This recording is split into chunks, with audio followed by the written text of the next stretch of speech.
फूटा घड़ा। बहुत समय पहले की बात है। किसी गांव में एक किसान रहता था।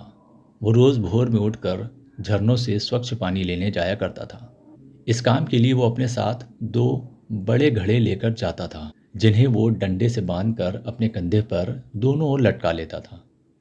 उनमें से एक घड़ा कहीं से फूटा हुआ था और दूसरा घड़ा एकदम सही था। इस वजह से रोज घर पहुंचते पहुंचते किसान के पास 1.5 घड़ा पानी ही बच पाता था। ऐसा 2 सालों तक चलता रहा। सही घड़े को इस बात का घमंड था कि वो पूरा का पूरा पानी घर पहुंचाता है और उसके अंदर कोई कमी नहीं है।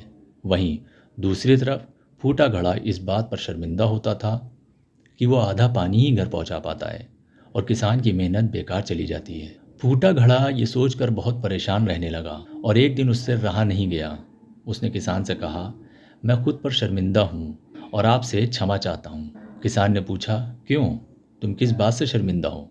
घड़े ने कहा, आप शायद नहीं जानते, मैं एक जंघा से फूटा हुआ हूँ और पिछले 2 साल से मुझे जितना पानी घर पहुँचाना चाहिए था उसका आधा ही पहुँचा पाता हूँ। मेरे अंदर ये बहुत बड़ी कमी है और इस वजह से आपकी मेहनत बर्बाद होती रहती है। किसान को घड़े की बात सुनकर थोड़ा दुख हुआ और वो बोला, कोई बात नहीं, लेकिन मैं चाहता हूँ कि आज लौटते वक्त तुम रास्ते में पड़ने वाले सुंदर फूलों को देखो। घड़े ने वैसा ही किया। वो रास्ते भर सुंदर फूलों को देखता आया। ऐसा करने से उसकी उदासी कुछ दूर हुई, पर घर पहुँचते पहुँचते फिर उसके अंदर से आधा पानी गिर चुका था। वो मायूस हो गया और किसान से क्षमा मांगने लगा। किसान बोला, शायद तुमने ध्यान नहीं दिया। पूरे रास्ते में जितने भी फूल थे वो बस तुम्हारी ही तरफ थे। सही घड़े की तरफ एक भी फूल नहीं था।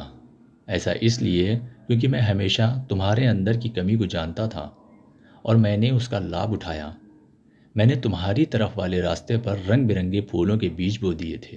तुम रोज थोड़ा थोड़ा करके उन्हें सींचते रहे और पूरे रास्ते को इतना खूबसूरत बना दिया। आज मैं तुम्हारी वजह से इन फूलों का इस्तेमाल अच्छे अच्छे कार्यों के लिए करता हूँ। तुम ही सोचो, अगर तुम जैसे हो वैसे नहीं होते तो भला क्या मैं ये सब कुछ कर पाता? दोस्तों, हम सभी के अंदर कोई ना कोई कमी रहती है, पर यही कमियां हमें अनोखा बनाती हैं। उस किसान की तरह हमें भी हर किसी को वो जैसा है वैसे ही स्वीकार कर लेना चाहिए और उसकी अच्छाई की तरफ ध्यान देना चाहिए। और जब हम ऐसा करेंगे तब फूटा घड़ा भी अच्छे घड़े से मूल्यवान हो जाएगा।